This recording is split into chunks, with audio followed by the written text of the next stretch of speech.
Join Lizzie Rose, Tayil Gasuk, and Gabriel llhewellyn-ari as they come together to enlighten all sexual identities and shift the partnership paradigm.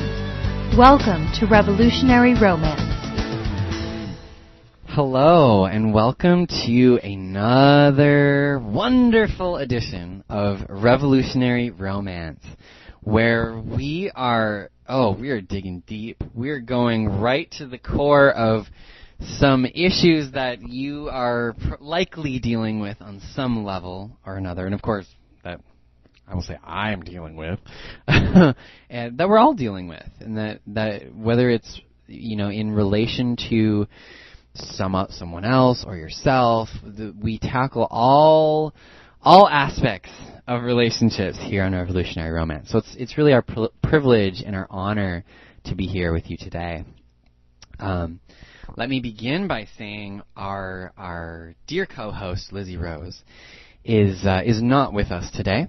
She has decided to take a break and a hiatus from the show, and just wants to pursue her own personal stuff, and we support her in that. So she is not here today and will not be part of future Revolutionary Romance shows consecutively, but she may come on every now and then.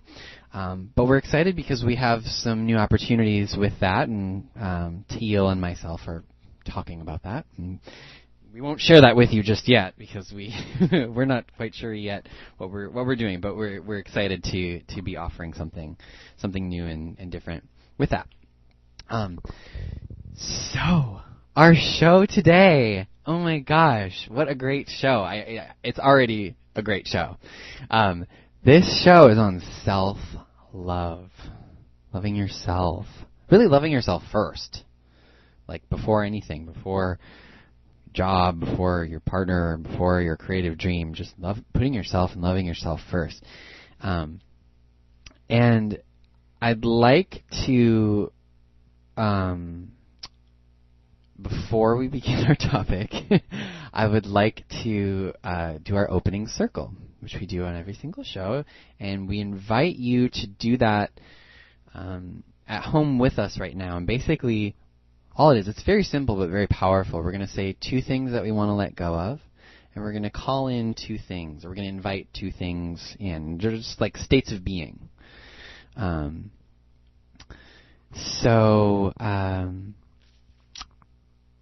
Would you like to go first, Tia? Sure. Okay, let's see. I let go of worry. I let go of being perfect. I bring in ease and grace, joy and wisdom into the mix. Beautiful. And I let go of perfection, and I let go of being somewhere else. I call in surrender, trust, and presence. So our topic today, self-love, probably the most important love that we can have, as you're going to hear all about today. We're going to be talking all about that.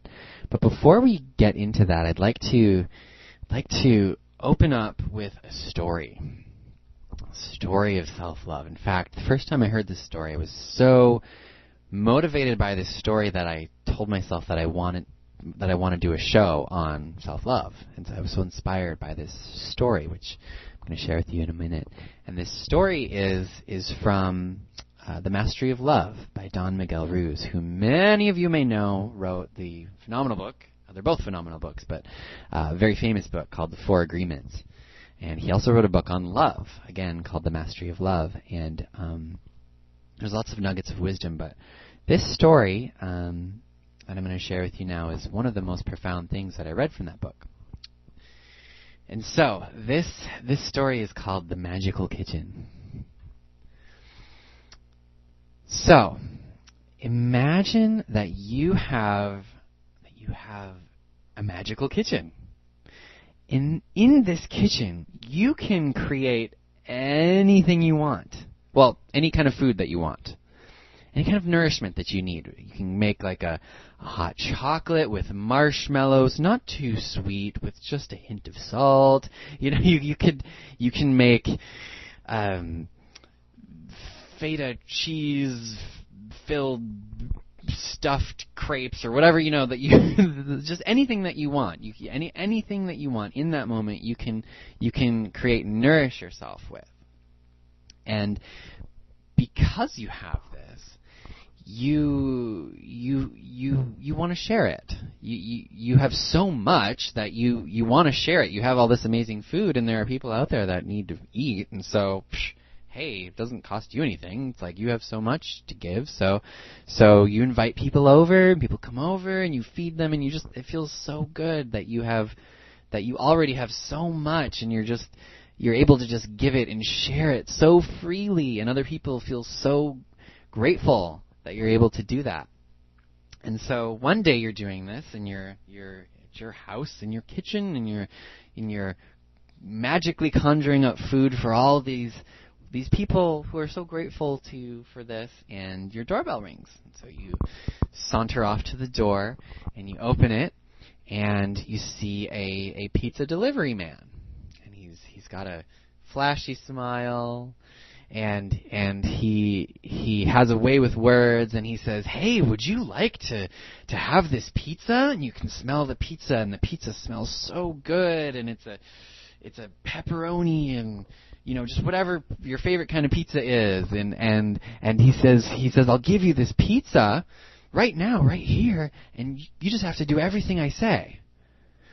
And you kind of cock your head, and you think for a moment, and you think, well, no, because I actually, thanks for that offer, but I'm going to not participate in that, because I actually have everything I need. I can make that pizza. In fact, why don't you go ahead and keep that pizza, and you can just come on in, and you can have anything you want. You can have ice cream or whatever it is that you want, because I have that. So that's the first part of the story. So now I'd like for you to imagine a different scenario. The scenario is you actually don't even have a house. You don't have anywhere to go to nurture yourself. You don't have any food either. In fact, you haven't eaten in weeks. Your stomach is starving. It is starving for nourishment. You haven't bathed in a long time, and you're feeling pretty low. You're feeling awful. And who comes up to you but this same pizza delivery guy? And he's got a flashy smile, and he's got a way with words, and he says, "Hey, are you hungry? You look really hungry. Hey, I have this pizza, and it's your favorite pizza. I know. It smells so good, right? And I'll give it to you right now. You can have it all. You can have the whole thing for free. You don't have to pay me. The only thing I ask is that you just do everything I say." And you're so hungry. You're so hungry. You don't really want to do that. You know that's not in your best interest, really. But you're starving. You don't know what else to do. You haven't eaten in weeks, and you think, you know what? I don't care. I just need to eat. That pizza smells so good. He's offering it to me. I'm going to take it. Your instinct is so strong for nourishment that you let go of your boundaries. You let go. You let go of the things that you know are in place to protect you in order to be nourished.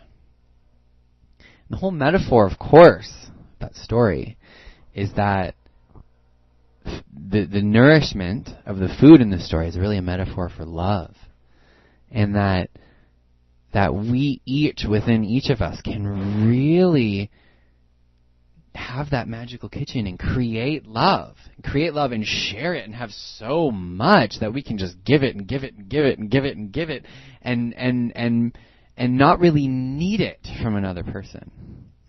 Because we have it within ourselves already. We're already overflowing. However, there's an epidemic in this world. There's an epidemic, I personally believe, and I'm sure Teal would agree, of people who are starving for love, and they will take any sort of love that comes at them, even if it's the most twisted, the most twisted scenario. They'll just take it, like, oh, you'll give me love even though you're just going to screw me over for the rest of my life? Okay, sure, that sounds great, because you're going to give me love. You'll give me love if I just like buy you everything. Okay, great, let's do that. Yeah, that sounds great, because you're going to give me love and attention. And what we're talking about here today is like really self-love. It's about really coming from the first part of that story of loving yourself so much and doing everything that you need to do to take care of yourself, so that you naturally give. It seems odd when those certain people want to make that agreement with you to get a little bit of their love. You have to do something.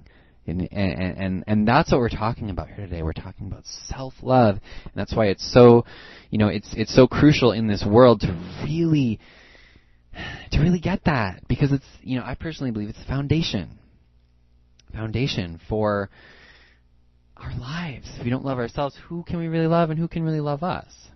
And so we have here, of course, if you haven't listened before, I'll say we have a phenomenal relationship coach. His name is Teal Gasuk, and me and him, we're going to be talking about this. And so, Teal, after hearing that story, what do you want to share? What do you want to talk about self-love? Well, first, I just want to thank you for that story. I really feel it. I've heard that story before, and I'm glad that it used the analogy of food, because I was actually a health counselor in the past, and I would coach people on food. And for me, what I talk about health around food is also very similar to what I talk about in relationships and intimacy. I think many of us, like when I was a health counselor, I talked a lot about empty calories. That many people are eating processed foods and not eating enough whole foods. And you can eat all day processed foods and never feel full. Like I usually say, look, you've just eaten a meal, right? You get up, you're completely stuffed, but you open up the refrigerator door to see what else is there, right? Because if it's not a whole food, you never really feel complete. There's something that is always lacking about the nourishment that you're taking in. Well, similarly, many of us are having what I call empty calorie connections. There's a way that we have this illusion that we're connecting with people, but it's really on the surface. There's no real depth to it. And there's a way that we connect to ourselves in the same way. And how it shows up is that when we don't have to act, when we know nobody's watching, we know that nobody's actually looking at us, we don't have to perform for anybody, most people fill that up with a movie or some kind of distraction, or gotta do something. Because in order for you to just be with yourself in that vulnerable, naked state, you access innocence, you access vulnerability. Even to ourselves, we find ourselves not safe enough to be fully transparent and open. And it's in those moments where self-love blossoms and starts. Self-love starts in that space where you can't hide from yourself, and you just watch that urge to run away, to pick up whatever addictions that you've picked up. Addictions start from the absence or the lack of courage to face the vulnerability and the fear that we feel when we're completely naked to ourselves. It's in the seedling of that moment where you feel, exposed somehow, and in that moment you have an urge, some kind of trauma. You have this urge to put a donut into your mouth, or a compulsion to watch porn, or a compulsion to, go out and go dancing or something like that. Something that would keep you from feeling whatever it is that you're feeling when you're feeling that vulnerability.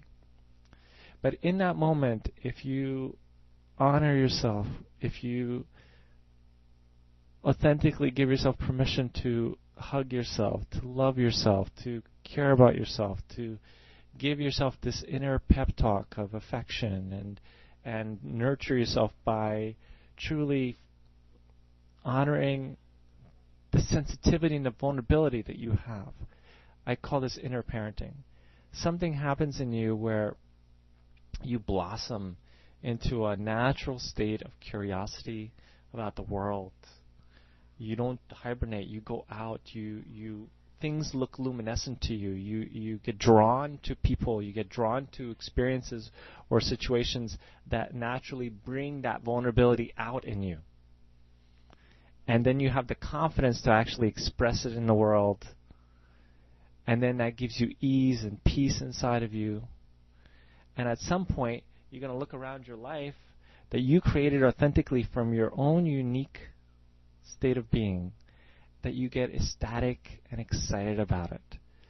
Because it's yours, no one else's. Because it started from a place that was uniquely you, that no one can take away from. Even if you screw up, it's your screw up. It's this place, this is the beautiful gift of our innocence. It gives you an expression of your authentic uniqueness. What you own that has never been tainted, has never been, or could be. Like, there's nothing that could be done to destroy this innocence in you. The only thing that needs to happen is for you to get present to it. And I actually, this is when they did surveys of both men and women about what they find sexy about each other, it's presence. And what they're really saying is that what they find sexy in that presence is vulnerability, is that innocence. This is why when you look at a baby, it completely disarms you. This is why when you look at children, something happens in you that you melt. They have a natural instinct to melt you because they're coming from where we're wanting to go, what has been conditioned out of us. As I've said before, 96% of us are born into dysfunctional families. When we came into this world, we were more fully functional human beings. That those missing functions came in by the conditioning of the people around us. They conditioned those functions out of us. So one of the things I do is I work with children and I reverse engineer who they are naturally, and I teach it to adults. And it has profound results. So reclaim your innocence. Reclaim your vulnerability.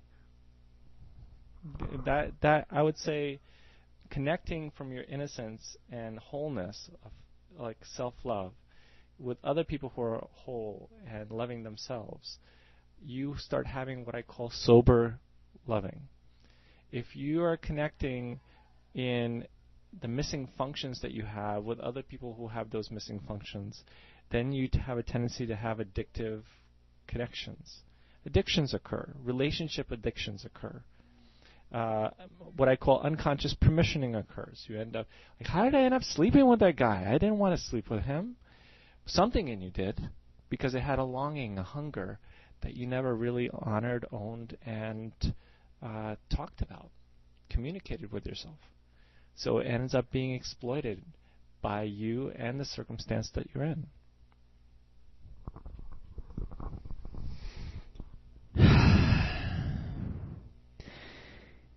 That was well said. I love that you use use children as a reference point. I think I think to me that really speaks volumes about the work that you do. That you go to the source of what we all know we want to some extent, whether it's for ourselves or a relationship or whatever. It's we all want that. We all want that for ourselves. And so I think it's so simple too. It's so simple. It's just like it's kind of just like a big duh from the universe. Like like it's such a simple answer. Exactly. When I ask kids, how do you love yourself, they look at me like, what?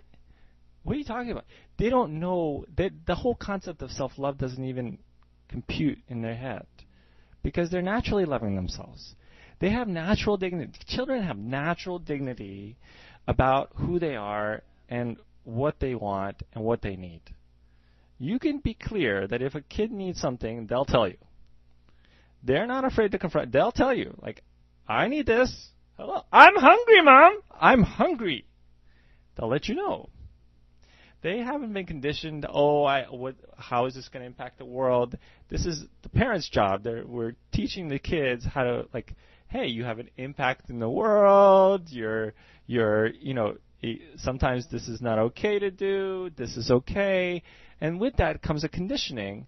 If we're lucky, we have parents that teach us responsibility with our freedom, that is creating a more healthy interaction with the world around us. But for the most part, we don't have that. So we become a Swiss cheese of wholeness. We have all these functions that we're not having to naturally connect with the world, to get nourished and cared for. And that's what children have naturally. So it's about, as we get older, it's not about being childish, but it's being childlike. And this is why all the sacred books talk about be like the child, the children will, give you the wisdom. There's a natural, it starts with innocence. And like self-love is just a natural function of you owning your uniqueness, your dignity, and being vulnerable with yourself and knowing that you matter. I mean, it's just that and a child won't articulate that. He'll exemplify that. And the more we talk, the less we talk about it, the more we do it, the more self-love will actually draw in love.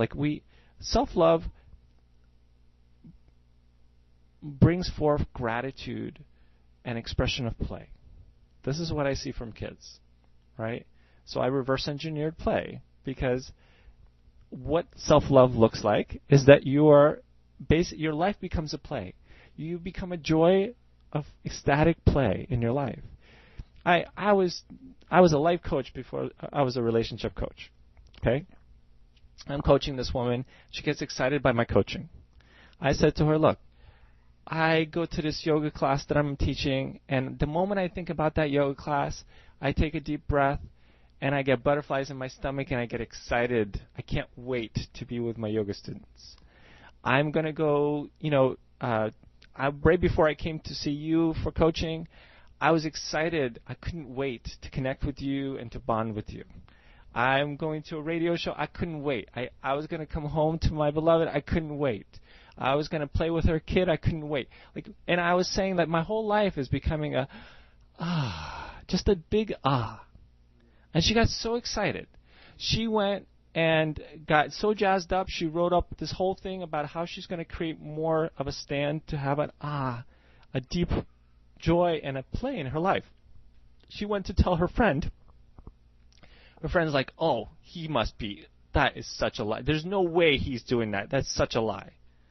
And she just completely shut down. And I realized right there and then what the challenge is in the culture that we live in.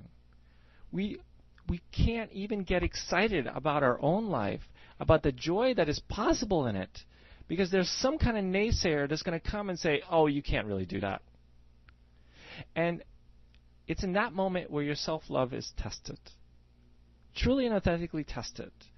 Because I realized as a coach, I didn't do my job with that client, because she got inspired by me she had a glimmer of hope starting up inside her. And then the naysayer came and then got squelched. So one of the things I do is I teach people that as their dreams start to blossom, as their self-love starts to kindle inside them, unless you have a powerful support structure around you, keep those dreams private. It is a time for it to grow, to deepen, to maturate within you. And then as it maturates inside, and you're strong enough to know that even if you screw up, it's your screw up, and the joy of that, only when that realization matures into being can you start sharing your dreams with others.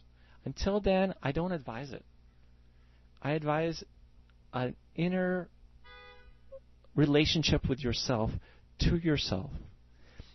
Honor the vulnerability and the sensitivity that you have inside, and let it blossom slowly. And be wise with who you share it with. And inside you, nurture that, care for that, love that. You know, as you naturally blossom in your dignity, you're going to say no when you really mean it. You're going to say yes when you really mean it. And as that blossoms, confidence builds and moves in you, and you will, love will become an expression. You won't talk love, you'll be love. And you'll just have you'll have gratitude about your life. You will feel grateful. You will get literally caught up in the fire of gratitude. Gratitude that you're going to where you're going. Gratitude that you're creating what you're creating. Gratitude that you're having simple moments like sharing a meal with someone that you care about. Getting to see them, to learn something about them. If you're alone, oh my God, I get to be alone with myself. Oh, this is so exciting. I get to be with me. Self-love is that. It's not a concept. It's not a theory. It's a day-to-day life that is authentically lived.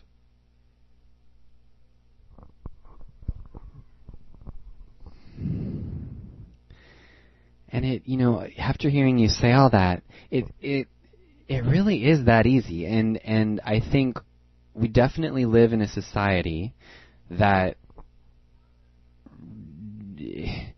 most people don't love themselves. And our parents, you know, we have a lot of reasons to continue that way of being. And which basically goes against our very instinct and our basic human nature, which is to love. And of course we would love ourselves. Like, just like you said about children, like they were perplexed when you asked them that question about if they love themselves. They're like, well, you know, they didn't know how to answer that. Like it wasn't even a question to them. It wasn't even a question. And in, especially, as you would probably agree, especially in the United States, it's like, you know, we've gotten so far away from loving ourselves and nurturing ourselves, and even our media and all these movies and pop stars and all this stuff just really feeds like you need to have someone else, and you got to go get married, and you got to live that life, and you got to have kids because that's what good girls do and good boys do. And that may work for some people. I will say that for myself and for the majority of people I know that I could really speak for, that wouldn't work. That I need to come from my own place and find my own love and do things to honor and nurture myself. And you know, Taylor and I were just talking about a little bit before the show. We were talking about self-compassion and how important that is, and that's something that personally I have been implementing in my life, choosing to, in those moments when I could belittle myself, when I make a mistake, when I do something that maybe I wished I hadn't. I've created within myself a new way of living that I instantly celebrate it. You know, it's like I make a mistake. If I drop a bunch of dishes, I say yay and I clap. or whatever it is. And most people think I'm crazy and nuts, but to me it just reminds me that great, I made a mistake and I'm learning. And I'm going to have compassion for myself and not make myself wrong. I dropped plates. I'm human. That's going to happen, you know? And it's almost actually going to the opposite of where most people go. It's like hating themselves to really loving that. Like, love that you dropped the plates. Good work. You did a good thing. Even if everyone else doesn't think so. And so that's, for me, I'll just share that's definitely one area that's been really helpful for me is just having more self-compassion, which in my lingo also means self-love. It's the same thing. And I really believe in the power of that. I believe that when you can have courage and love, you're unstoppable. There's nothing that can stop you. And if one of those is missing, it really takes away from confidence. If you're not courageous, obviously. But if you don't love yourself and you're courageous, that won't you will want to go far, but you'll be afraid. You'll be too insecure to really go beyond. And of course, one of the benefits of self-love is you start to feel confident in yourself, because you're taking care of yourself, you're nurturing yourself, you're giving yourself what you need. You're not looking for it in a relationship or in anything else, and you're not attracting someone into your life who's codependent and creating a bigger mess than initially even there was there before. And so that's one area that personally has helped me. In fact, I used to do this more consciously, but I would take 5 minutes out of the day, and I would just have self-compassion for myself. And I would think about, oh yeah, I just really, yeah, great. So there's $70 in my bank account, and I need more. Great, well, you're doing the best you can, Gabe. No worries. Or, oh, I ate that thing and then I didn't feel good. Oh, well, that's okay. It's, you're really doing the best you can. It's really okay. I love you. And it's after 5 minutes of that, even just that short amount of time, I was in a completely different space. It's I was loving life. I felt a lot like what you described. I felt innocent. I felt curious about things. Well, great, now that I love myself, let's go have some fun. I want to say, first of all, I feel you. I so feel you. I feel the warmth and I feel the innocence. Many people, many mystics think that our concept of enlightenment, our concept of spirituality actually came from a very fond memory of when we were in a mother's womb. And all our needs, wants, and desires were met almost before we even thought them. In fact, there was nothing needed. That you're hungry, your mother you were literally a little cosmonaut in the sea that is your body temperature, that all the nutrients you got, every comfort that you could possibly imagine was instantly there before you even thought it. That sense of nurturement, of being taken care of. At the moment you came out of your mom's womb, you were still that bundle of needs, but now everything was there was a delay in when you got it. And so longings came in, desires came in, all these things came in. Every time we reclaim our innocence, our vulnerability, it's terrifying. And at the same time, if you blossom in that, you realize that you're in another womb, an existence, another womb of existence. And those rare moments of finding nirvana or enlightenment, where you get into a state where something is greater than yourself, that you can rely on that around you. That sacred space is sacred space. And it's something that children just naturally feel because they're being taken care of if they have healthy adults around them. You know? And so most of us didn't have healthy upbringing, so we have to learn how to reparent ourselves within us. And what that looks like is you're in the inner dialogue in your head.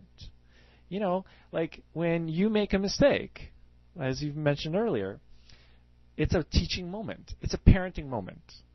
You know, I have the privilege of raising for the second time. You know, I've dated single moms, and right now I'm, you know, my beloved is a single mom, and I have a privilege of raising a 7-year-old right now. You know, when there's a parenting moment, like bangs his head, ow, dropped a plate, being inappropriate in a group of people, like he's constantly doing something, it's a parenting moment. Those parenting moments are golden because in those moments, an opportunity arises for that child to blossom, to learn how to interact with the world around them. The more we work on ourselves as parental units, the better that child benefits and passes on to the next generation. And that's how we better humanity. It is a privilege and an honor to be a steward of somebody else's life around you, right? But you can also do that with yourself. Think of yourself as having an inner child inside you. So many of you might have experienced this before. If you haven't, know that when you're vulnerable and innocent, it is like facing your own child. But this time, you don't have to do it like your parents did it. You could do it like you would want to do it. How would you raise yourself if you had the opportunity? When you get old enough, you can do that. You can say to that 5-year-old, that 4-year-old, that 7-year-old, that teenager inside you, how do you want to be raised? Unfortunately, many of us are recycling our parents' conditioning and parenting and rewounding ourselves over and over again, forgetting that we have the wisdom, the awareness, and the opportunity to reparent, to do it different. I can't tell you how often I hear from my friends who are parents, like, oh my God, my dad's words just came out of my mouth. I can't believe I said that. I swore to myself I will never say that. We do that to ourselves. And once you start catching yourself doing that, consciously rewording that, just like you said, give yourself those inner pep talks. Just like we give ourselves inner pep talks, we also give ourselves the inner shame-a-thon. That inner sense of like, what's wrong with you? How can I do it? You literally parrot over all the things that you took on that put you into a trauma state. We internalize our abusers. We internalize the people that put us down, the naysayers, and they don't have to be in our life anymore. They're constantly relooping in our head. And reparenting simply means rewinding the tape and doing it the way you'd want it to be done.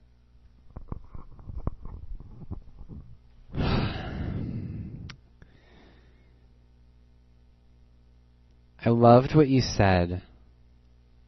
Actually, I don't actually know if you said it, but you were talking about Nirvana and what I came to, and I think you touched on this, was that that's what Nirvana is just it's like profound self-love, profound nourishment, profound really love, really just profound love, like embodied love. Yes. And being in the mother's womb and feeling so nurtured and so good and wanting to get back to that state. And now, in the grand scheme of things, it's like we get to do that for ourselves.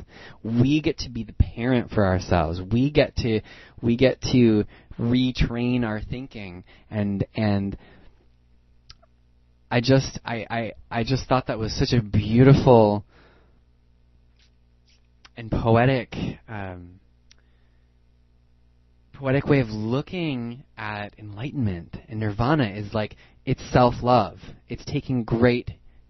It's being in that state so deeply that you can't help but be there.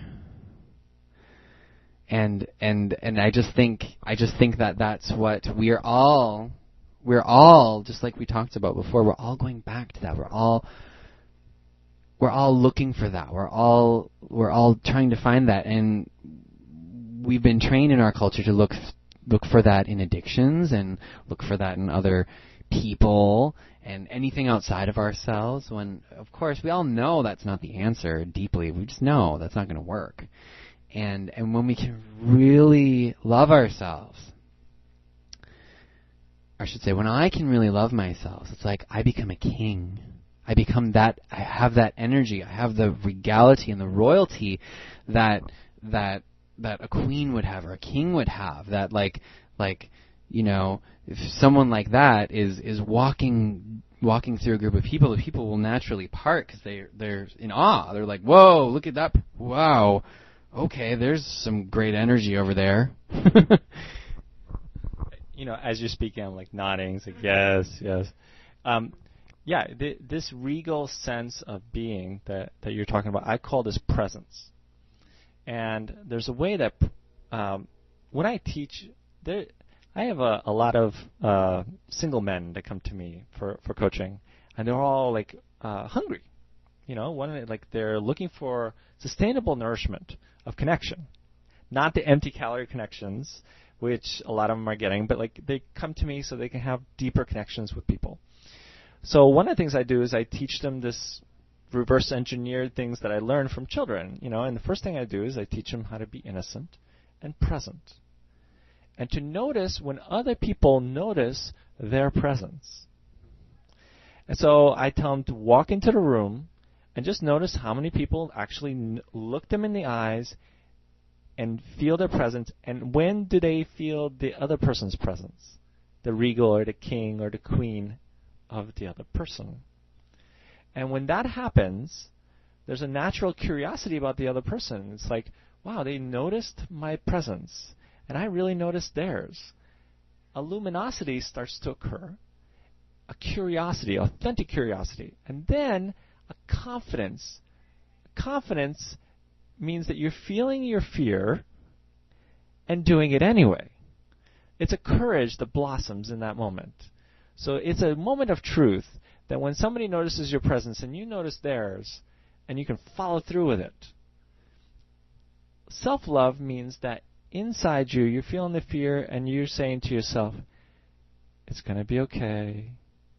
Notice this person noticed you, you noticed them. It's a very vulnerable thing. Go introduce yourself. Ask something that piqued your curiosity about this person. Or acknowledge the fact that you saw them. Say something.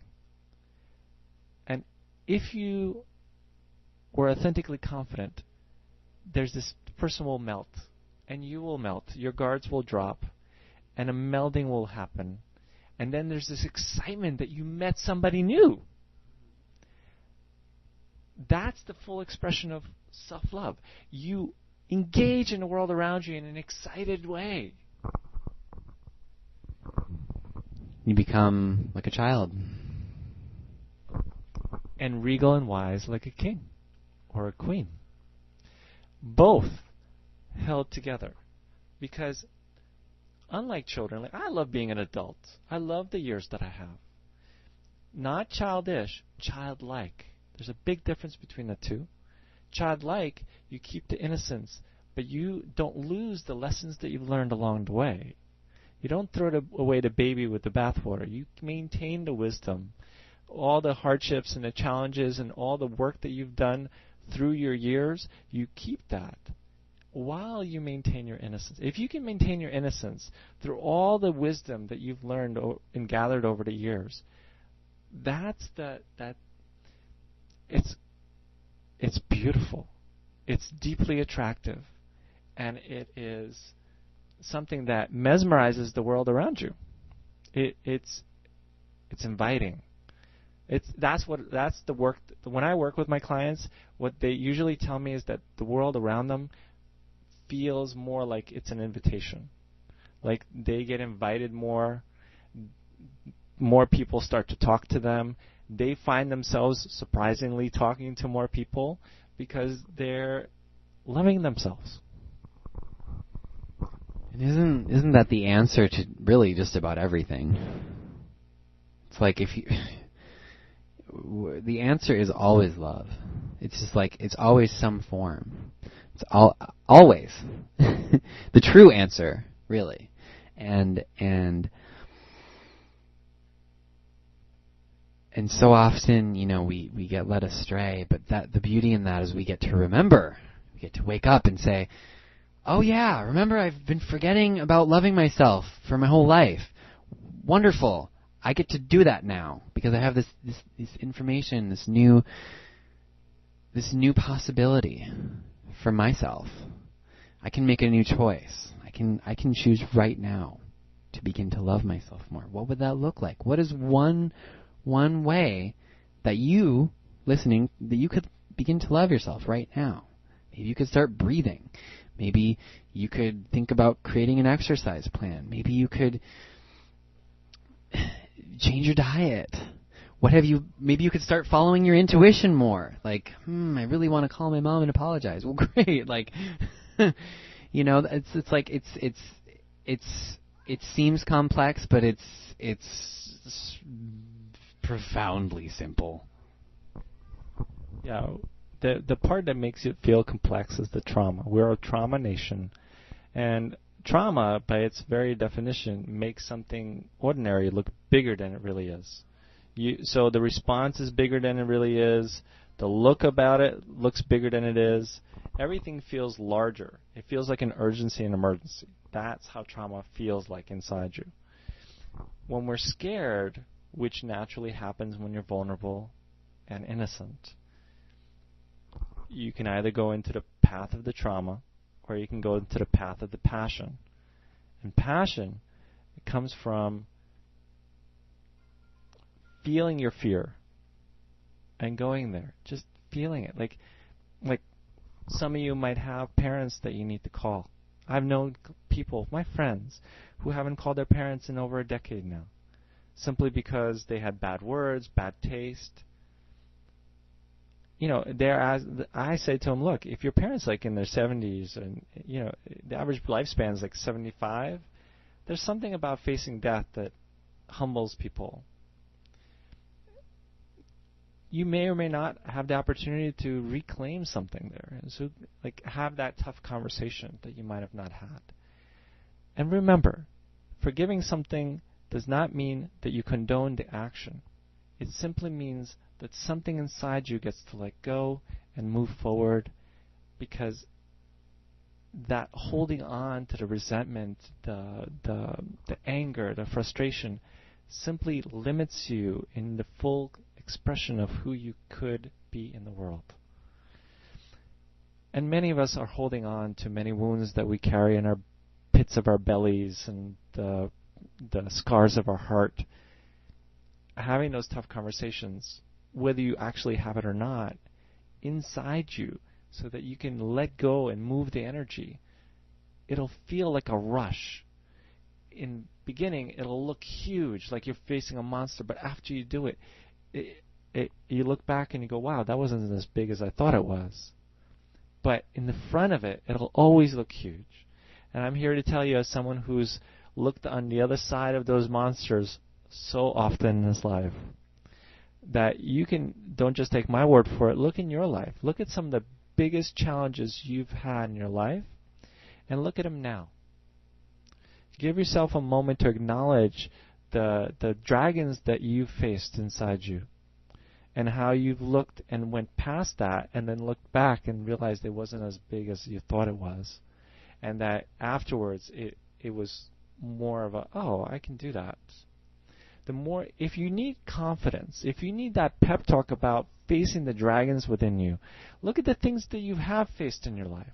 Look at the challenges that you've taken on and you've actually met them, and that you're a better person for them. That ownership is the road of self-love that you have paved, that nobody else has done for you. You did that. Your own unique path. You didn't ask anybody about that. The only person that you had to answer for that, it was you. And you look at that track record inside you, and all of a sudden confidence just oozes out of you.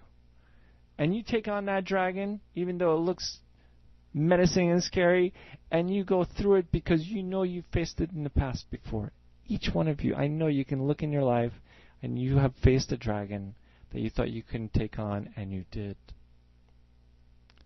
That's confidence. That's how you build confidence. And you remember that when you want to introduce yourself to someone, when you want to ask for that raise, when you want to go for your dream, when you want to hold someone's hand, when you want to have the courage to say, wow, I really find you attractive. You go into that inside you and you find it and you do it. Because I promise you, at the end of your life, when you're staring death in the face, you're going to wish you did. Thank you. Thank you so much for saying that. I think that is, well, it's not only really helpful to me, but I think it's important to mention that. So thank you for saying that last bit.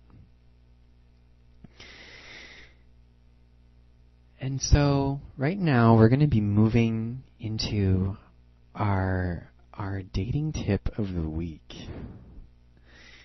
And this week we are talking about our body image. And one of the areas that I have personally had some things to let go of around this is just being in the gay culture.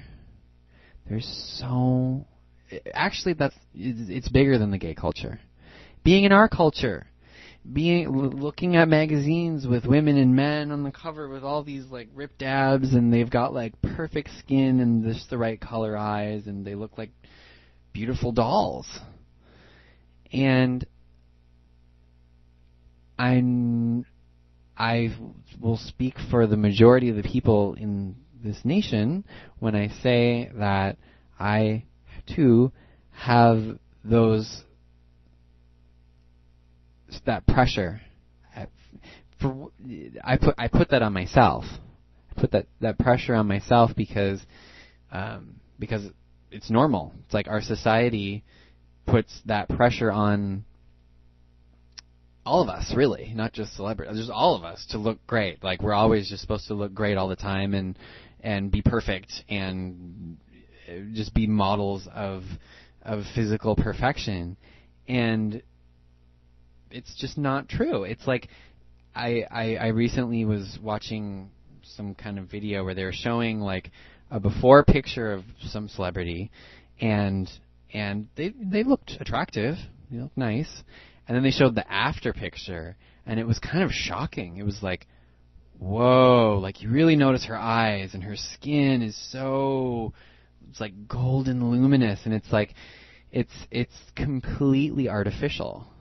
It's completely artificial, this whole thing. And a lot of us know that, but really when you're in line at the supermarket and you're looking at Jennifer Lopez on the magazine, and like what is going through your subconscious mind at that moment? Like what are you thinking about for your own body image? Are you thinking like, ooh, I wish my boobs were that perky, or wow, he's got great abs, and I think it's very, well, I know it's very subconscious. And that's one of the things that I wrestle with. And so I'd love to hear your thoughts on all of that around body image. Whew. Okay. As always, I want to ask the audience and you, Gabe, and me to take a deep breath and relax our jaw. These are those elephants in the room that nobody talks about, but everybody knows they're there, and we're talking about it, right? Now look, there are billions, and I mean billions of dollars spent on the exploitation of body image, right? It is, it's what gets us restless. And any time where you can't accept where you're at, right, inhibits your growth to going wherever it is you want to go. And the way the media works, the way the advertising works around us, is that if you feel content with yourself, you're less likely to buy something than if you feel restless and frustrated. Back in the 1900s, most people don't realize this, but one of the PRs, one of the godfathers of PR was the nephew to Freud. And he actually saw the fascinating work that his uncle was doing with psychoanalysis, and he took that technology, and before PR was born in our country, advertising was pretty much saying what something is and enhancing it and sharing its benefits, and that's why people would buy something. Pardon me. And what happened after PR was born was that this nephew of Freud would go to corporations and say, look, check this out. I can actually show you how you can tell people what to buy. You don't have to wait for them to, I will tell you how to do it. I will show you the psychology, the analysis of people's psyches, and I will show you how they will buy things even if they don't need it.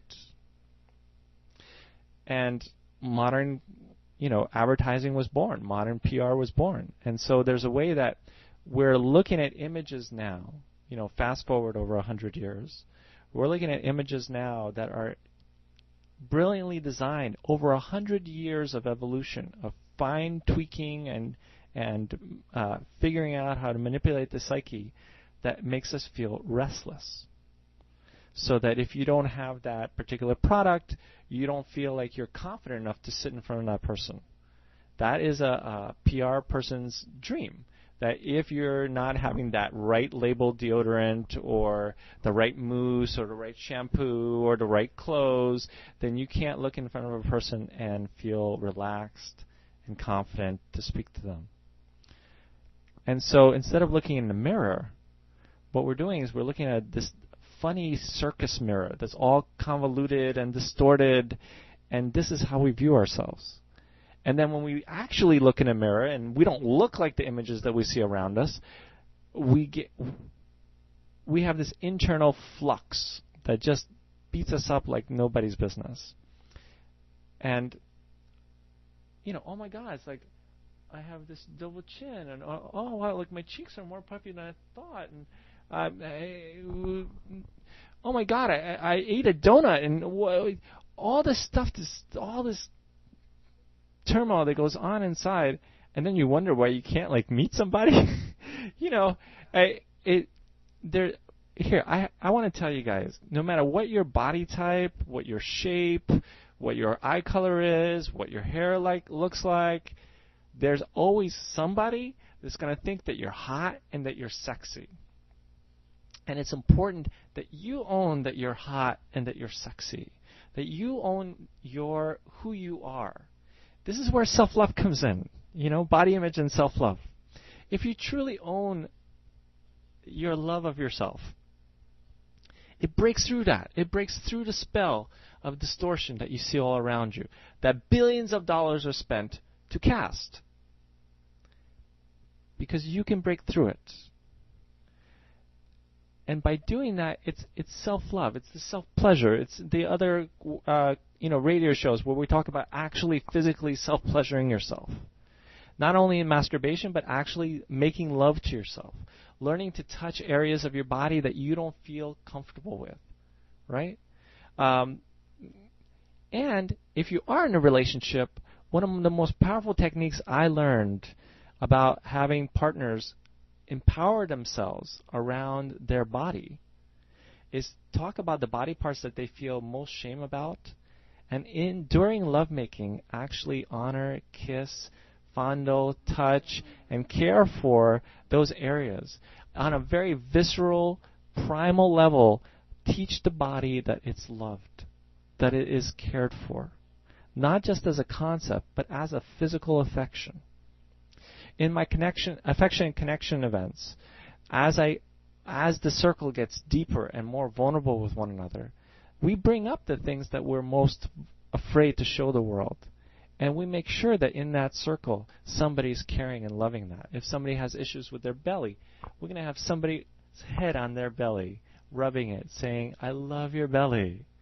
If somebody's got issues with their nose, we're going to have somebody kissing their nose on the sides of their nose until they feel like they can be, like, at first your cheeks flush, your heartbeats pounds, your palms sweat, but afterwards it's like you feel so met, so seen. The dark joke is that we're all trying to hide from one another, and we all want to be seen at the same time. Like, we think we're the only ones that are so screwed up. Like, I have news for you. As human beings, we're all screwed up in some way. We're all trying to hide it. And the moment you start sharing that, well, that's called intimacy. And not just on a verbal level, but on a physical level. Like, share what you're afraid of, flaunt it. So, like, if I had issues with my nose, I'd be putting glitter on my nose, like, in parties, just so I can show it off, right? Just like, there's some people that wouldn't sit a certain way because it'll show a certain something. Like I'm outing my. Oh my God, I can't believe I'm outing myself in front of all. I have this issue of, like, with my double chin. Like, I have this double chin, so if I lean back, you can see my double chin. So I never sit back like this. Because if I sit back like this, then somebody will see my double chin. Oh my God! Right? It's like, it's amazing if you start looking at all the things that we do, all the actions that we do that limit us from fully being expressed in the world simply because of how people will view us. You'll start realizing what a prison you're in. Self-induced prison. We all have to get sober and honor the prison that we put ourselves into, in the self-image that we have, how we think we should or should not be in the world. Break free. If you're somebody that's always dressing up, dress down. If you're always somebody that's dressing down, dress up. If you're somebody that, like, chances are if you do something different in your image than you normally do, you will break through some kind of body image that you've been trying to hide. You know, if somebody's always dressed up in a suit and tie, chances are they don't want to have anybody see them relaxed. And if you're always dressing down, right, chances are you don't want to see anybody have you shine. So then, you know, like, whatever it might be, like, it's unique to each individual. But if you have a tendency to be a certain way, chances are it's because you're trying to hide something of yourself. Expose it out into the world. And watch people come out of the woodworks in your life. What more do we even need to know? That sums it up. That sums it up. That really does. Sums up really what self-love is, and how enlightening it can be to your life. And that it really is as simple as making a choice. And it's something that you can do right now. You don't have to wait until you lose those pounds or dye your hair or get some new clothes. You can really just begin right now. Begin right now. So we're getting to the end of the first part of our show here. But do stay tuned. We have an after show, which I don't even know what will come through then. But we always end our show with a closing circle, and we share with you 2 things that we learned and 2 things that moved us. And so I'll begin by saying that 2 things that I learned is that self-love is really the nirvana of life. That it's such an intrinsic and instinctual part of our makeup of course it makes sense that that's where we're trying to get back to all the time. And that's why we love kids, and that's why we love puppies, and like all that, all the cute stuff, you know. And that's why we like to have kids, because then we get to relive our childhoods. And so I really learned that. I also learned that body image is, it's so crucial to appreciate my uniqueness. It's just like, there's not even a question, like, got to do that. And what moved me was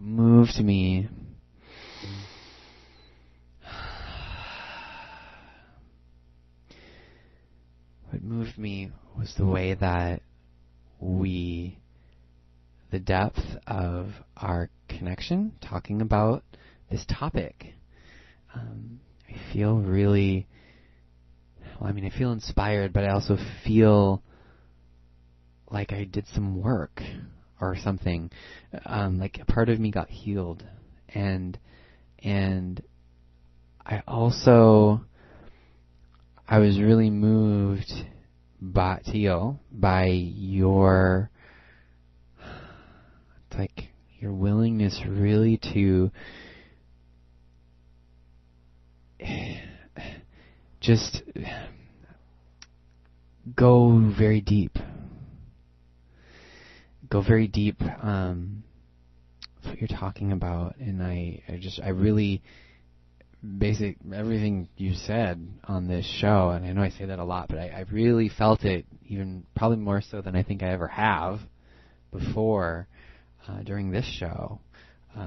Your willingness to go deep and really connect with yourself, and speak truthfully about whatever it is that you needed to share, and definitely felt like you were channeling something from somewhere else, and I was really moved and touched by that. Thank you. Yeah, I don't know if it's a channel or not, but I definitely I feel moved by the people I interact with, and I feel such gratitude that I get to work on my stuff all the time, because I get to be in this conversation about stuff that, like, it would drive me if I wasn't in this profession, I don't know what I'd do. I'd go mad, because I love talking about the elephants in the room that nobody's talking about, and I love being in these juicy topics of conversation about what exposes me to the world and how it can help inspire the person in front of me to expose themselves to the world, so we can have this intimate connection. Because for me, there's no greater high in the world. There's no greater, like, you can give me $1 billion, and if you tell me I can't connect in this depth way, I'd throw that money away. It wouldn't mean anything to me, because I love for me, abundance, the richness of life comes from these interactions where I get to actually connect and feel another human being, and they get to feel me. And let's see how much I can rip my heart open so that you can feel it, and vice versa. And I felt that talking with you today. I felt your inspiration. I felt like you were channeling stuff through.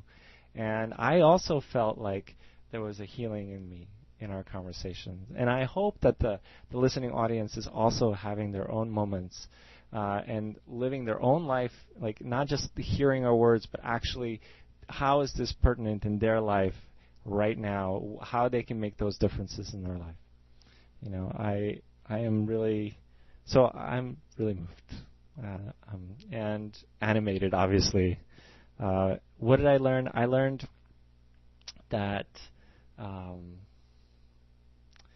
I've got a lot of work on myself around body image, around self-love. If I put a light into those shadowy parts of me, I have a lot of things that I just need to start owning and facing inside myself. So in particular around the courage to be more out with my wacky and wonky self. I want to acknowledge you for saying that. Thank you. Yeah, thank you. Thank you. I support that. And I know all of our listeners support that. Thank you so much. Welcome to the conversation. You're listening to the Revolutionary Romance After Show. Oh, wow. Oh, gosh. That was wonderful. I keep coming back to how simple, like just how simple it all is. It's like it's so easy, and we have so many things in our culture to make it seem so complex. Like, come and learn NLP so you can mind control this girl so you can get her into a relationship and have sex. Just like, when really, if you just loved yourself, she'd want to be in a relationship with you. It's just like, you know. So it just, I think it's rather odd, but it's really inspiring. Like, it's inspiring for me just to think about really that it's such a simple choice that I can make right now. That's why I kept saying that over and over, was like, I was doing it then. I was really loving myself. I was like, I'm loving myself right now, right here on the show while we're talking about the show. I'm telling myself good things like, good job, Gabe, you're doing a great job. Like, really good. Keep going. Wonderful. Yeah, it's such a miracle when you can have a community of people around you that are also doing the same thing. And it's a constant inspiration and support. And by the way, I think that a healthy connection, not an empty calorie connection, but a wholehearted, whole connection, looks like you loving yourself.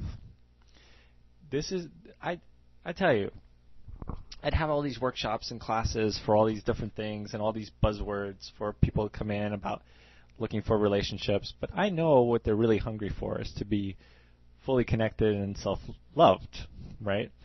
And it's always amazing how they're like totally shocked. Like, I remember this one woman, like, men and women are really curious about each other and they're very confused about one another. I don't know if you've noticed, but so these women came in, they wanted to know the secrets of men, right? Like, what do men really want? So I, at that moment, was the ambassador of all men for these women. And I was like, I'll tell you the secret. Here it is. Men are looking, like when they're looking to settle down with a woman, they're looking for a woman that actually makes them feel excited to be the man they've always wanted to be. Like, to be inspired to that. And what it really means, and this is really important for the audience, no matter like if you're a man looking for a man, a woman looking for a woman, whatever, a human being looking for another human being, what inspires that person to stick around for a mature, loving, long-term relationship is that other person supports and honors self-love in that being. So if you find yourself loving yourself a lot more when you hang out with someone, chances are you're going to hang out with them a lot more often. Yeah. And if they happen to be loving themselves more when they're hanging out with you, well, that's what I call sober loving. That's what I call whole loving. That's what I call healthy loving. That's what I call a healthy relationship. And if, so I look for that. Have you noticed that you hang out with some people, you fall asleep? Oh, yeah. Like, you feel drained. And some people you hang out, it's like, it's like nothing happened. And some people you hang out with, and it's like you feel lit. You feel awake. You feel more energized. Well, how did that happen? Chances are you were loving yourself. And here's a tail sign of that. You leave that person you still feel great. And you pass it on to the next person that you meet. If that person leaves you and you felt great when they were there, and the moment they left you feel like crap, then that was an addiction. That was empty calorie connection. I like that word, empty calorie connection. I'm willing to release all of the white flower relationships in my life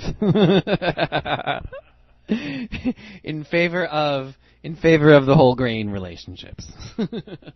Yeah. Ugh.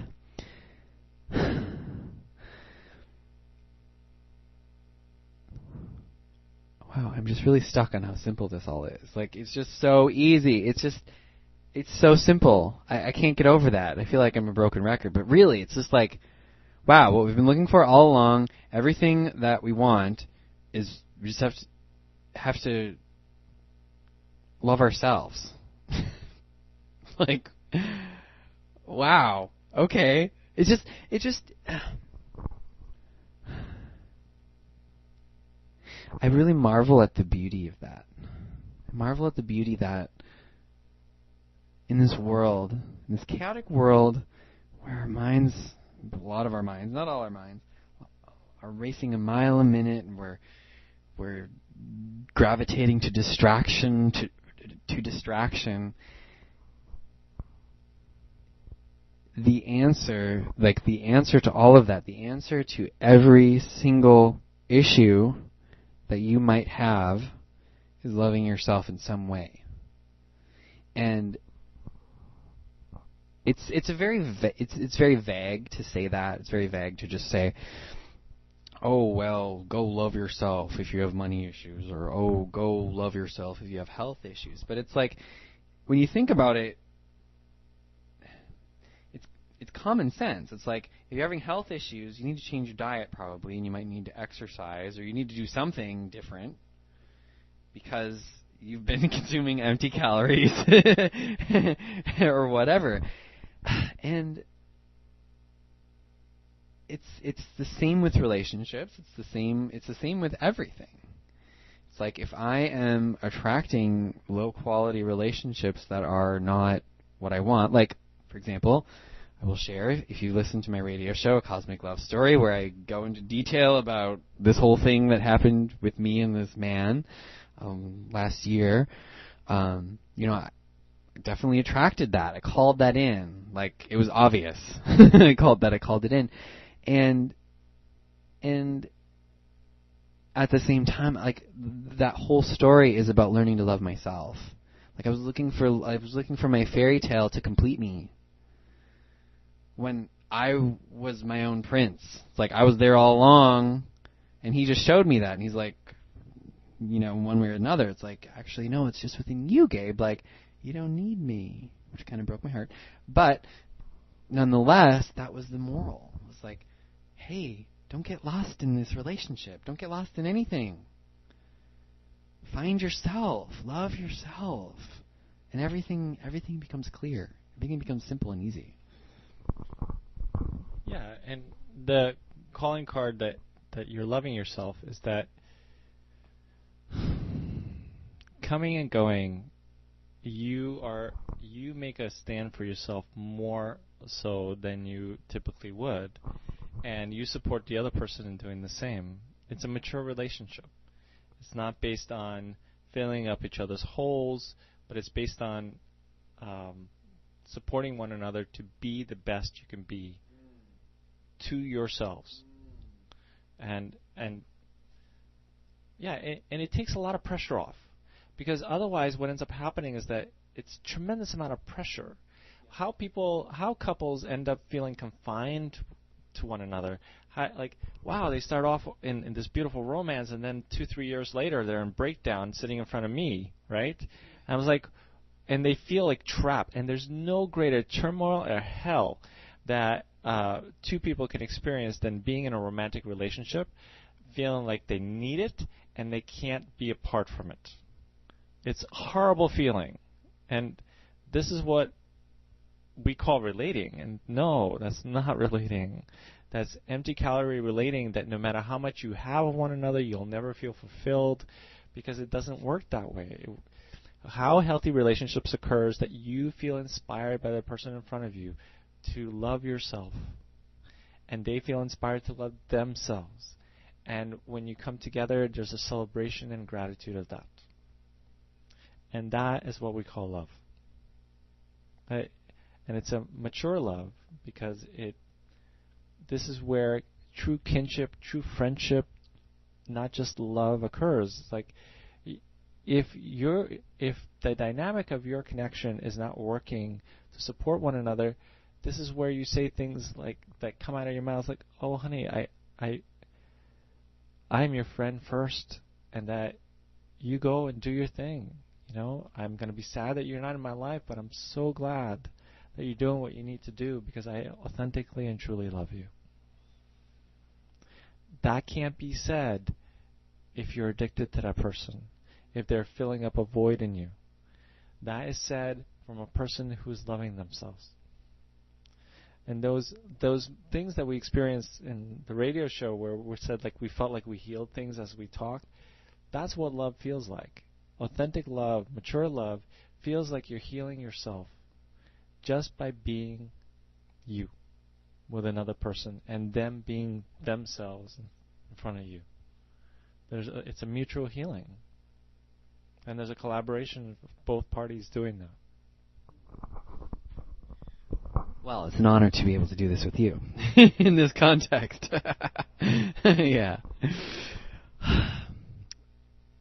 I love, as you were talking, I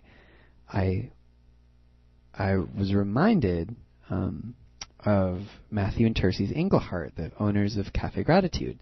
And they lead this workshop, and it's called Kindred Spirit. And just the tagline alone exactly says what you were saying too, and it's relationship as a path of awakening. And it's like, isn't that the case? It's like, when I am completely full with love, and so is the person that I'm with, and we come together, it's like, how could we not grow? How could we not journey to, how could we not create something incredible? Because we're both incredible. And it's like, we're both becoming more ourselves by being with each other, actually, instead of the opposite, which is a codependent relationship, where we're actually losing ourselves. We're losing ourselves in each other.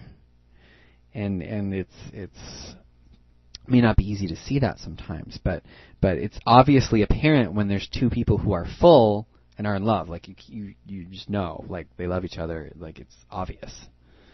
You know, there's no question. There's no question in your mind. And I think that's it's important to remember that before, maybe even before you start dating. Like I'm not dating to be validated. I'm not dating because I'm scared. Like, I'm dating because, well, maybe I'm dating because some form or another I want to grow, whether that's I want a short-term relationship or whatever, it doesn't matter.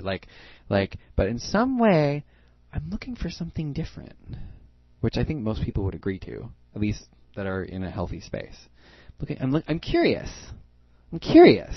I want to explore, and that's a healthy place to be. And so it's like, it's natural, to do that. And so I think that's where some of the stigma with our culture comes in. When, for example, you have like the classic 40-something woman, and she hasn't married, and all of her brothers and sisters are married, and then her parents are all like, well, how come you don't have a man? What's wrong with you?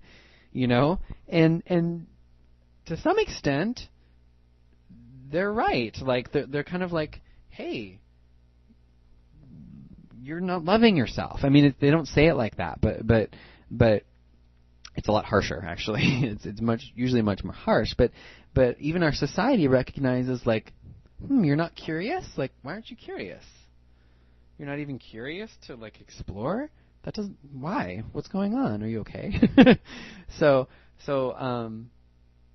even still, with our society the way it is, it's like there's still that natural human instinct that we can sense, and we can sense when it's right too. Like we can sense when two people are madly in love and they're each filled up, and we get inspired, and then we want to be in a relationship, and we're like, whoa, that's what it's like. Whoa, that's what it can be like.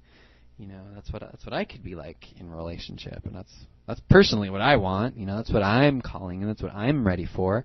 I'm ready for that level of relationship. I'm ready for a partner that I can awaken with and grow and be spiritual with, and just like you said, Tayo, not be attached to. Like if they wake up one morning and realize, you know, I don't know if this is working out for me.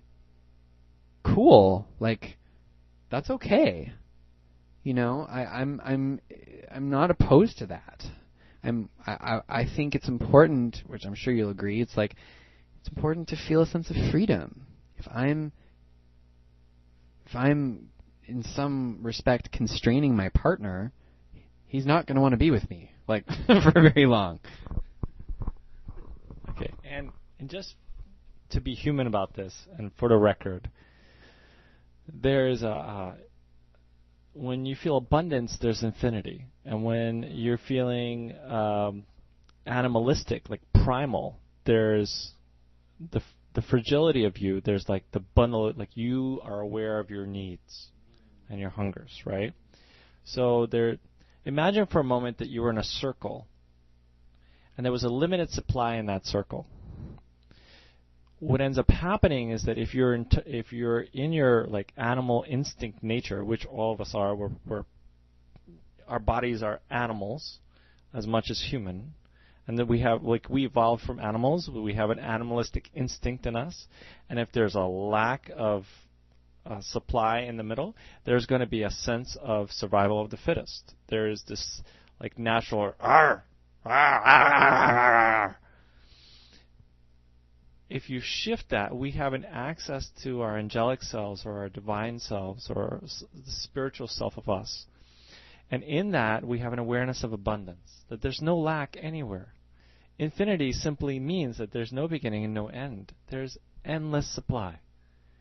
How you act when you know there's an abundance in a group of people is very different than if you act when there's scarcity. And as you said, Gabe, earlier, there's a choice to be made, and the struggle of our humanity is between that animal nature and our divinity. That sense of fluxing between, oh, there's scarcity, and oh, there's this huge abundance that is never ending, right? So when we're feeling the abundance, we feel gratitude, and this is a calling card of spirit. And when we're feeling scarce and in lack, what we're feeling is our animal nature.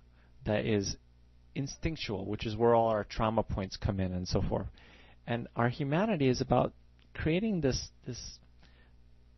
harmony within this flux within us so that we can evolve into a human being that is opening into honoring and being aware of the abundance that's around us. Because I authentically believe that where we're going when we die is a full awareness of our abundance. That we're more than just our flesh, a sack of meat. That there is a spirit that dwells within us that authentically knows that there is an infinite abundance of nurture, supply, anything you ever wanted, it's there.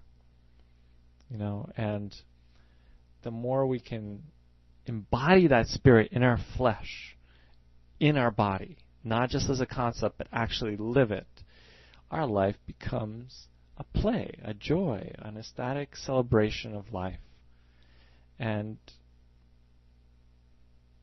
you know, if you're feeling like you're in lack in your life, breathe, reclaim your innocence, find your curiosity, find your confidence, find the ease and the peace with the people around you. If it's been a while since you've connected with someone and you weren't relaxed into a place of quiet with them, a comfortable loving quiet, not the quiet that you feel like you want to run away, but like that quiet where you feel at ease with someone, that it feels nourishing and loving that person is sitting next to you. That kind of quiet. And you feel moved to celebrate life because you have that peace with that other person. If you don't have that in your life, then start working on more wholesome, connective, depthful relationships in your life. Because chances are you're filled with a lot of empty calorie connections. If there's a lot of people that you know and not a lot of people you can drop into, then just make a commitment. One day you'll look around you and you'll feel like your life is full of abundance. But it starts with one courageous connection at a time. You go to a party, don't leave that party without connecting with someone. You're alone, don't leave that opportunity of being alone without connecting to yourself and giving some love to yourself. Give yourself the courage to just go for it in your life.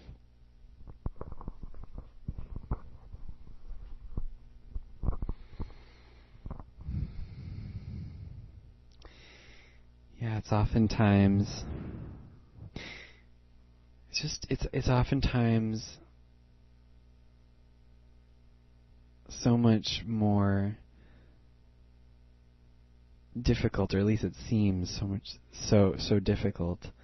I know for me, I'll share that I oftentimes get distracted from loving myself, or I let myself get distracted from loving myself. And I've definitely said yes when I should have said no, like a lot of us. And you know, I'm a healer and I want to help everyone, and I'm an Aquarius, so I want to help everyone and be the helper and hold space for everybody. When who needs it most is me.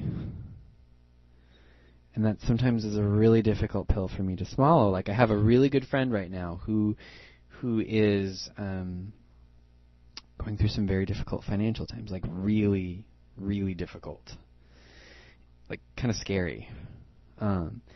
And you know, he presented me with an opportunity to do something which required giving him some money, and I'm really committed to being on a budget and stuff like that. And I felt really sad. I think the old me would have been like, sure, yeah, let's do it. Here you go. And it felt really good in that moment, even though I know he really needed it. It felt good to say, you know what, I'm not going to do that right now. I'm going to think about that opportunity, though. But just to really connect with myself and say, you know, gosh, I want to help you, but this is, you know, I'm at this place of doing this in my life, and I need to honor that. Like, I need to honor that for me, and it felt really loving for myself. So it's like, instead of giving that away, just like we shared in the very beginning of this show, it's like really coming from a full place. Like, I'm full. I have more than enough, you know. And if that were the case, I would have been like, here, don't even worry about giving me anything.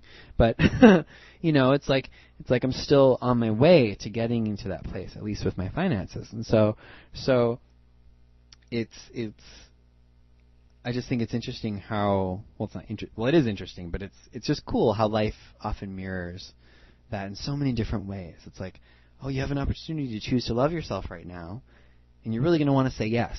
Like, it's going to actually be really painful for you to say no. Like, not out of guilt or anything, but you just want to help this person so bad, and you have to actually say no, because that's the next level for you to learn how to love yourself. Mm-hmm. Compassion isn't always saying yes. Sometimes compassion is saying no. And sometimes compassion looks fierce, and it's confronting. That's the first lesson I learned from the Buddhist culture. You know, it's having the courage to speak up the truth that's in the moment, to honor someone's suffering, and also honor your own, and to really like have the courage to speak up. It's like, because the best gift that you can give, one human being can give to another, is loving themselves.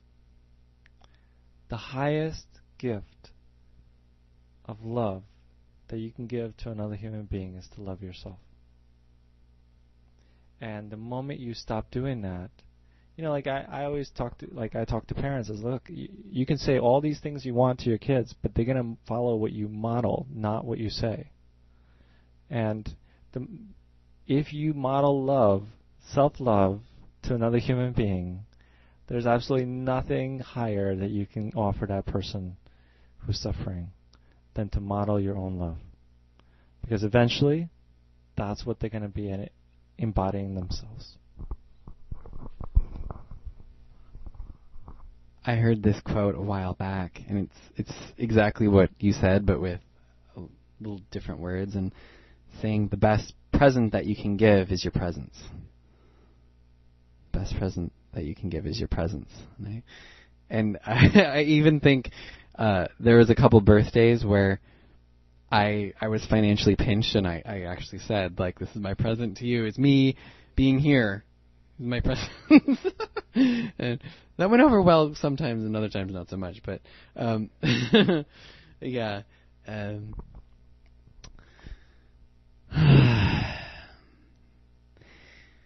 This thing called life is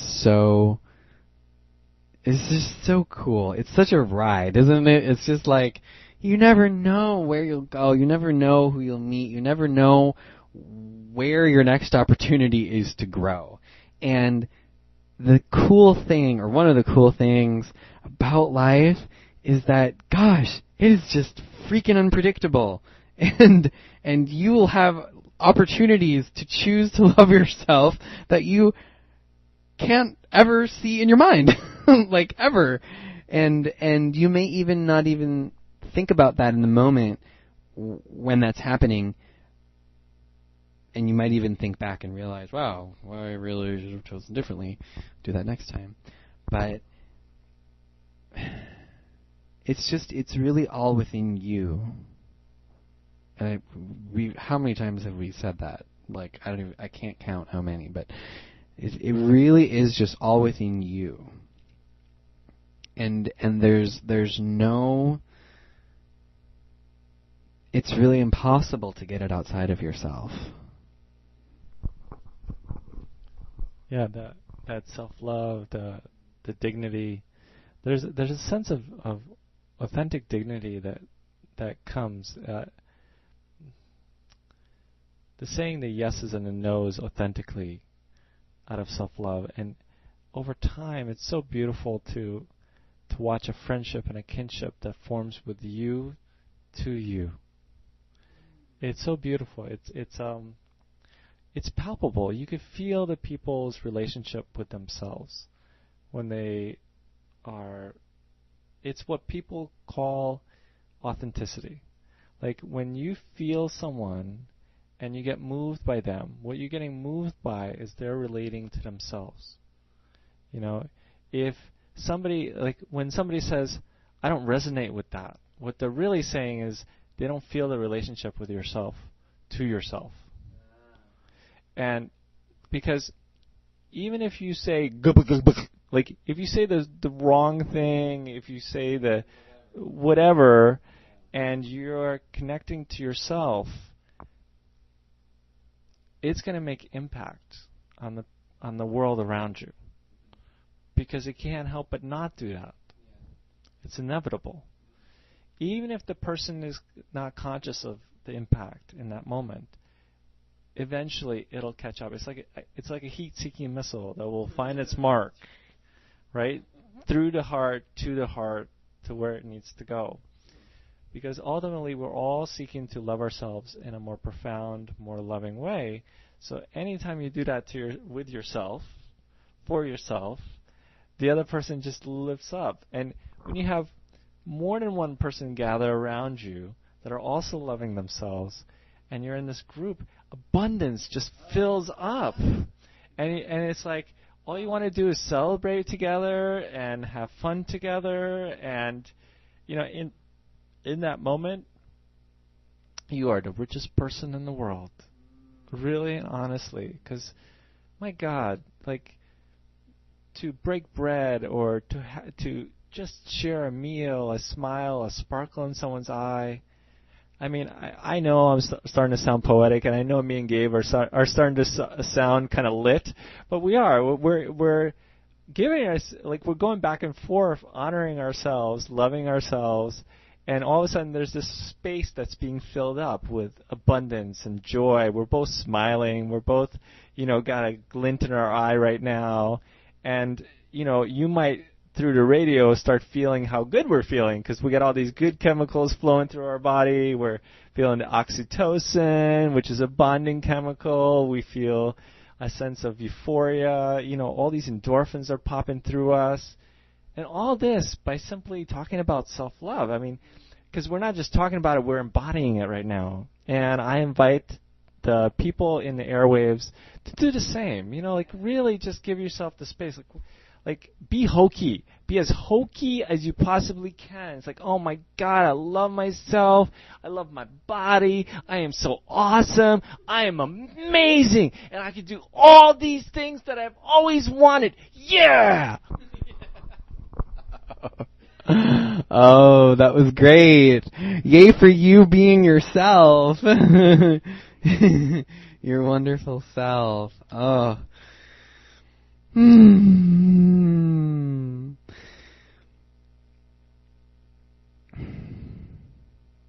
Teal, I want to know, what are 5 things that you love about yourself? My confidence, my zeal for celebrating life, my spaciousness, my ability to be ambassador for people who don't have a voice, to speak on their behalf, and my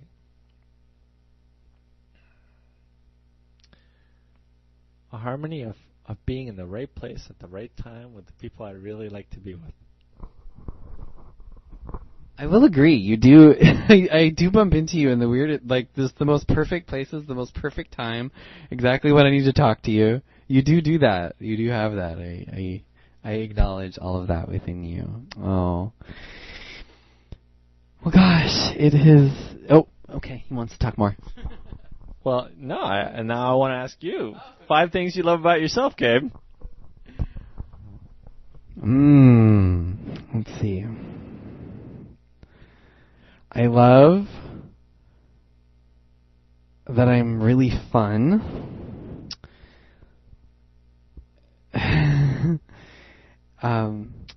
And I'm not afraid to be fun. In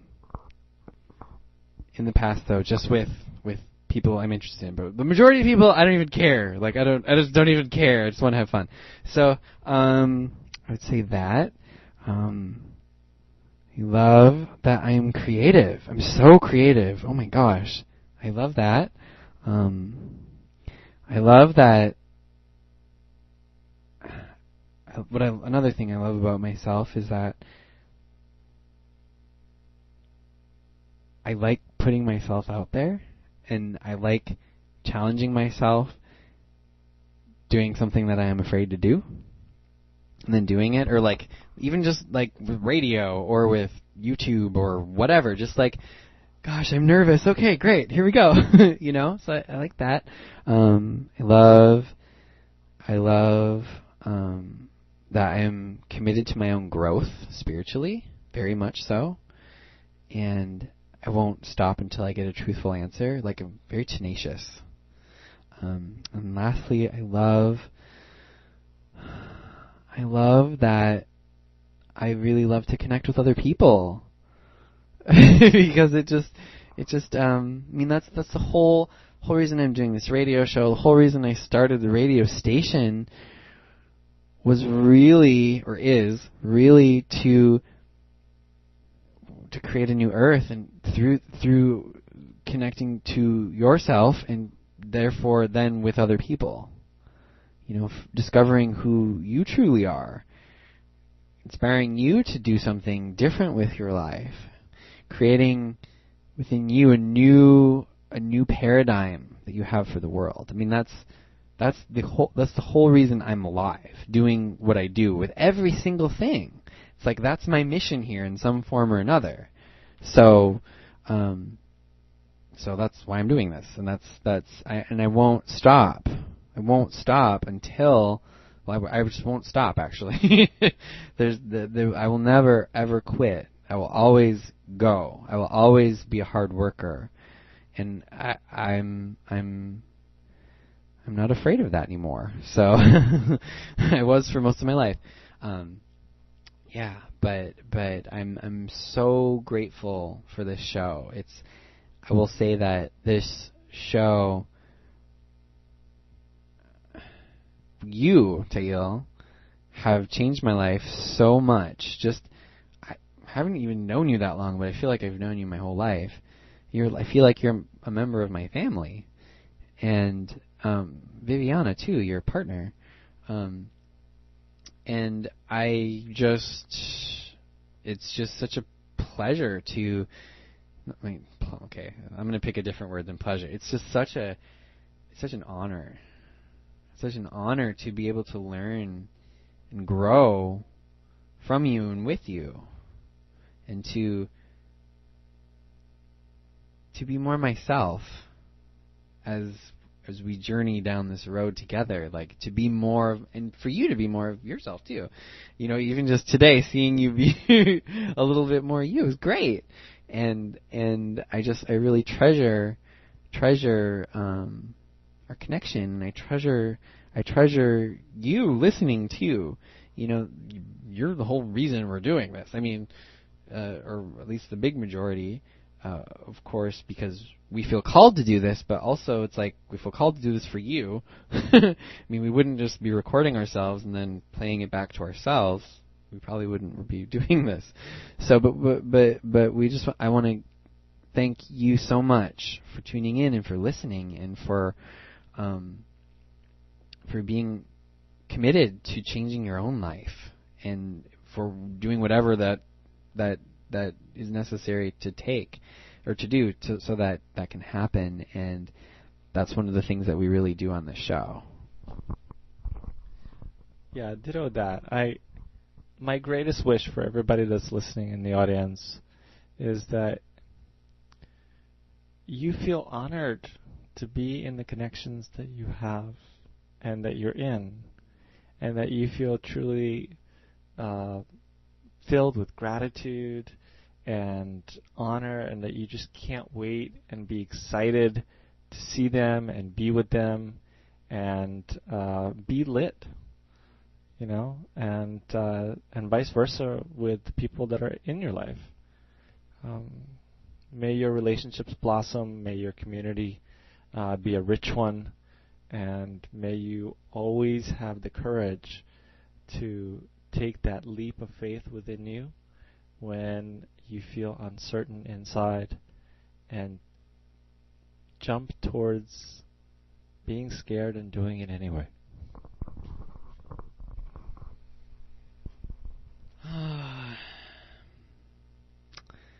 I second that. I second that 100%. And again, I just want to thank you so much for tuning in and for listening to Revolutionary Romance, another episode where we talk on how you can shift the partnership paradigm within you. And of course, today's show was all about you. then moving from there to other relationships. So thank you so much for tuning in. Please message Tail on Facebook. Spell his name Tahil, last name Gesyuk. What? Gesyuk. So Tail, Tahil, last name Gasyuk, Gesyuk. yeah, you can friend him. You can look up the Intimacy Forum. The intimacytrainingforum.com. That's their website, and they have you have a Facebook page too. It's I don't have the resources to give you that, but I'm almost positive it's the Intimacy Forum. If you go on Facebook and you type in Intimacy Forum, you can click like and do that, and get lots of information about Teal, and in all those places you can, if you feel guided to, you can get a session with him, which I highly recommend, and shift your partnership paradigm even further and even deeper. So until next time, we bless you and we bid you adieu, and we affirm that all your relationships are perfect, especially the one within yourself. Blessings.